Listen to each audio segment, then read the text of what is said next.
хүмүүжүүлэх гэж контент хийж байгаа юу. Өөр муулах юм болдгүй угаасаа энэ хоёроос. Тэгээд яах юм хүүхдэд хүн ороход рекламдах юм уу гинэ. Ил мөнхөр. Энэ комментуудыг манай ээж үзэж байгаа уншиж байгаа гэж бодлоо. Тэр амир хэцүү би тэрийг бодоод байсан. Өнөөдөр нэг муухай санаа өвөртлсөн байлэр хүн гарч ирэнгүүтлээ.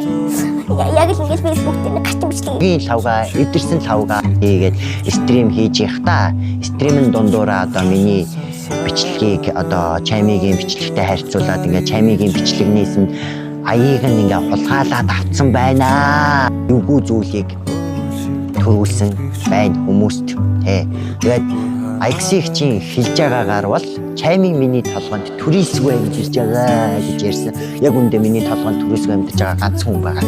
Тэр нь бол энэ байна ба за болсон цай. Үзий яддгийг байж яагаад өрөөд байгаа юм бэ гэж ярьж иж болно. Гэтэ би үзий яддгүй ахгүй юу те.